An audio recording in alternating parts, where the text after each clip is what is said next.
time for Global Insight, where we speak to experts from around the world on issues making headlines.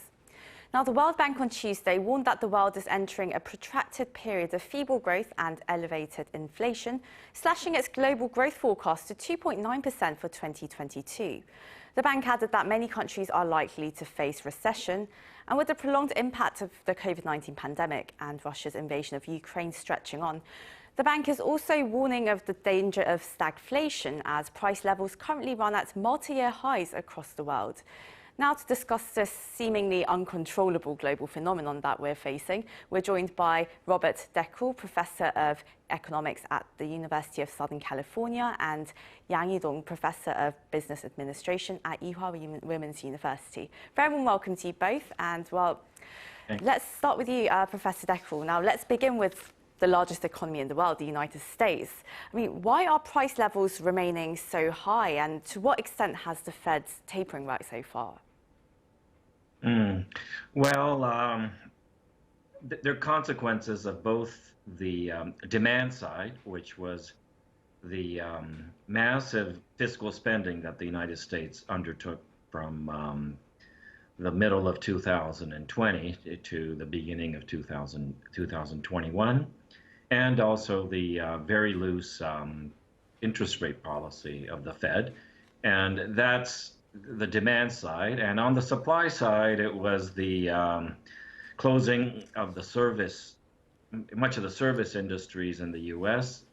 And so all the spending sort of went to goods and online. And also the war in the Ukraine and COVID all over the world, especially in places like Korea and Japan and China, which are important, crucial parts of the global supply chain that restricted supply. So this big demand expansion and supply contraction has resulted in this very difficult inflationary situation in the U.S. The Fed, I think, will be the first to admit that they have been behind the curve. They finally started to raise interest rates in March, and they should have raised it in the summer of 2021, when most, I think, economists realized that if they didn't predict the war, well, they knew that there's supply chain restrictions and the demand was too strong. So, and you were already seeing high inflation. So much of this was predictable, and the Fed, as it is admitting, was late in raising interest rates. Well, at least the Fed isn't overusing the word transitory anymore. But Professor DEKLE, what are you expecting to see from this week's consumer price inflation readings? And do you expect consumer demand to cool anytime soon? I guess it was 8.3 in April, and the consensus is that it's going to be like 8.1, not much lower.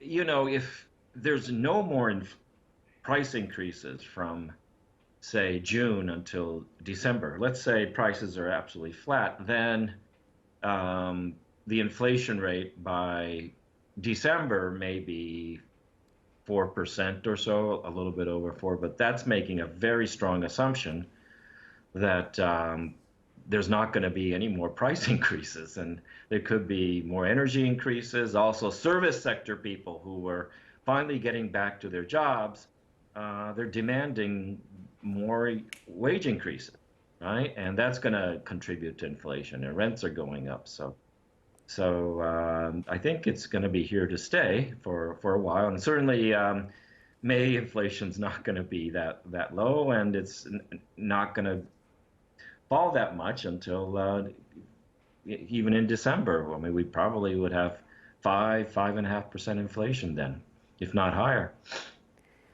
Oh, Professor Yang, now to talk about the situation here in South Korea, the government plans to raise its inflation forecast to 4%, and that's double the figure that the government presented at the end of last year. So how significant is this jump, really?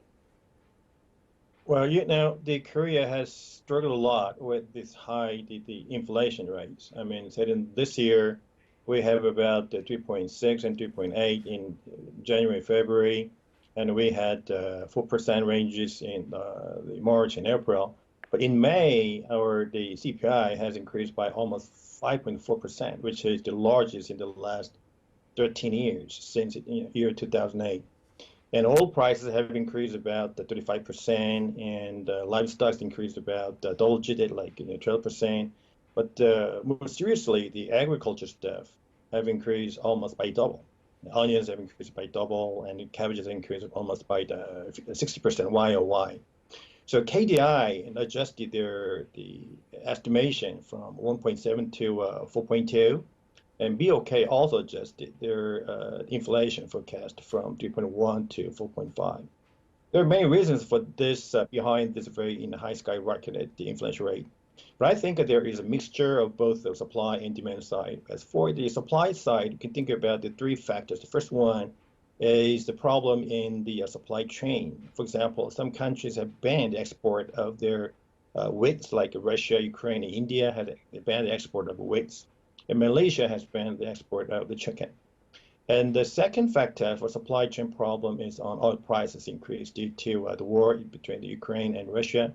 And third one is a very severe drought in Korea. I mean, as of now, the rainfall stays only 52% of the last year. So what is more serious at this moment is we expect that inflation rate will increase to more than 6% in June and July. And also, even in the third quarter, our inflation rate will stay about the high 4%. So even though our inflation rate is not that bad as in the U.S., but we still have very high inflation rate for the time being.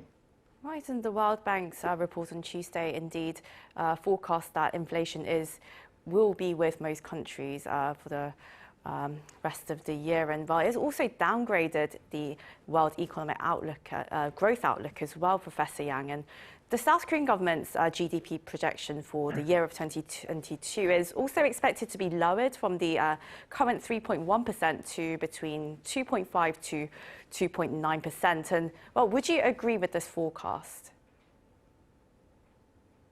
Well, the every economic institution in Korea has, announced a very pessimistic forecast. For example, the BOK, which adjusts their economic forecast every third month, had lowered the economic growth rate from 3.0 to 2.7. And IMF is even more pessimistic from 3.0 to 2.5.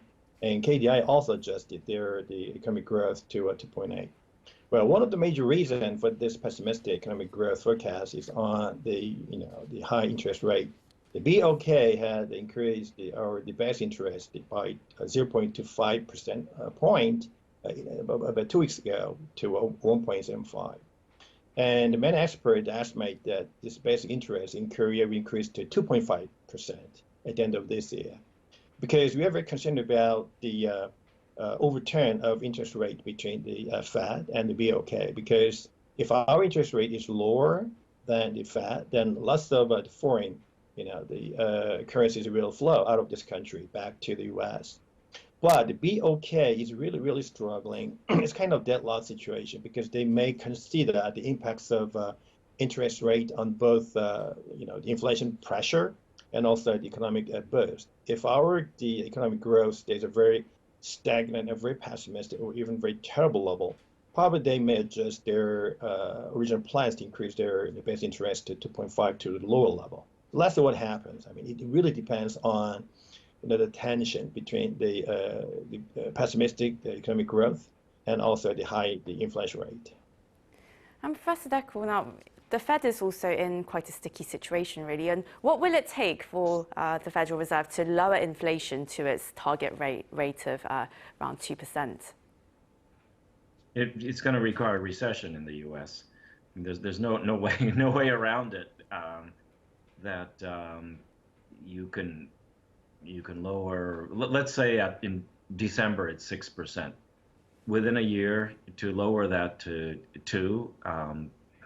In a normal situation, and we have a fairly strong economy at the moment. The recent labor readings, the labor market's really tight, and workers are demanding raises, and that often leads to higher higher prices. And the only way to stop that is to create unemployment, to lower the workers' bargaining power. Sorry to say that. So the United States has to have even a couple of quarters of negative growth to get really the inflation rate down to 2%. And I think I don't think there's anyone who would honestly would doubt that that we would need something like that in the U.S. But I think the Fed may not go that far and sort of say, hey, 3% inflation, 3.2% inflation, we're done, you know, and we're kind of having 2% growth. Let's stop there. I think that's about a more likely scenario than the Fed raising interest rates so high to go into a recession. So I don't think the 2%, to get 2%, they need to really slow the economy. 3.5. They may say we're approaching 2%. You know, let's kind of slow things down. We don't want to really kill the economy. I think those are the two things that are going to come in play. And I'd say they're about a 50. Probably the 3% outcome is more realistic than the 2% recession outcome.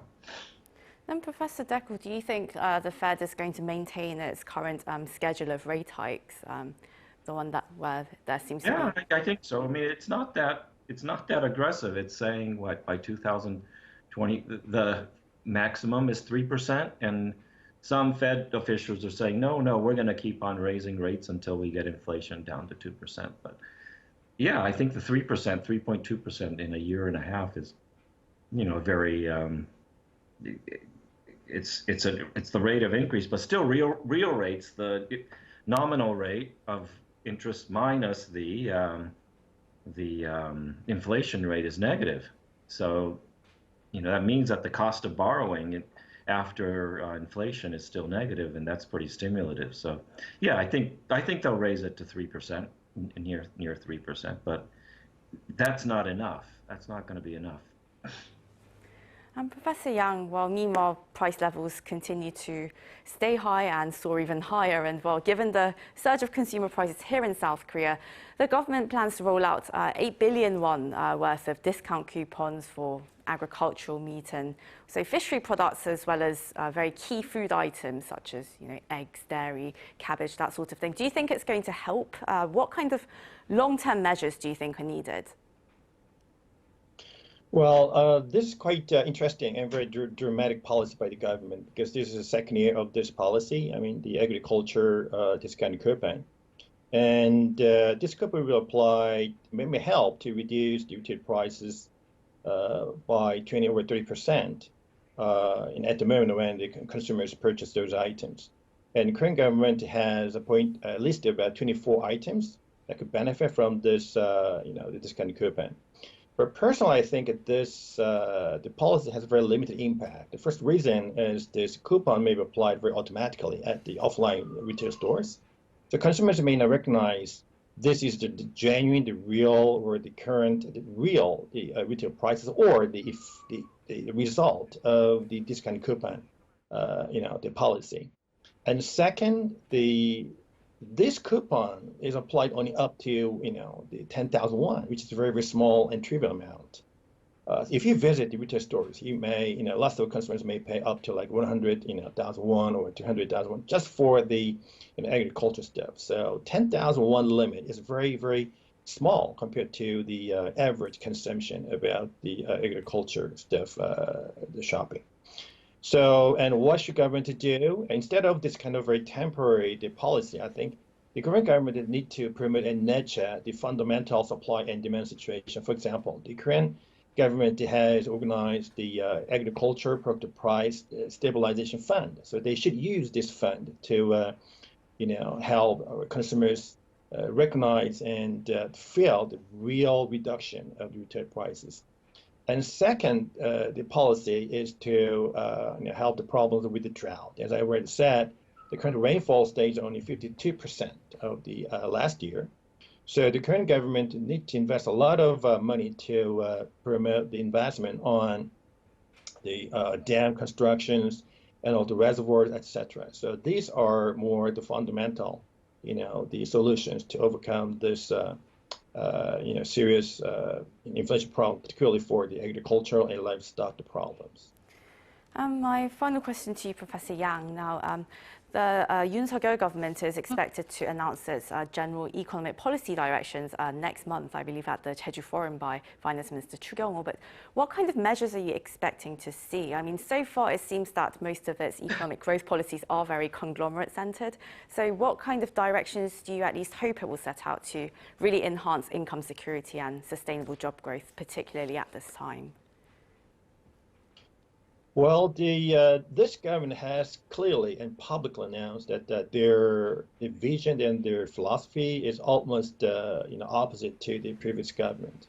So they put emphasis on the initiative and drive from the private sectors. So I think their new policy will emphasize on the following three issues. The first one is they may introduce a lot of abolishment of government regulations. That should be the first attraction that could they emphasize to attract the private sectors, the market. The second emphasis on the promoting and helping the young generations job situations, because lots of 20s and early 30 young generations are suffering a lot from getting a very decent jobs. So the current government may announce some figures and some measures to help this young generation's ambition to look for and to get a very nice and decent jobs.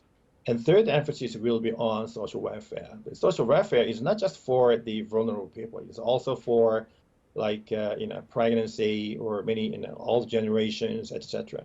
So this government will announce very comprehensive and also very fundamental the new plans about the social welfare, so that less people, including just vulnerable people, will benefit from this brand new framework of social welfare. So these are three major expectations and the prediction that I have in positively from this new government announcement for the economic recovery. Well, I'm afraid due to time, this is where we must wrap up the interview. That was Robert DEKLE, Professor of Economics at the University of Southern California, and Yang Hee-dong, Professor of Business Administration at Ewha Womans University. Thank you both so much for your time today. Thank you.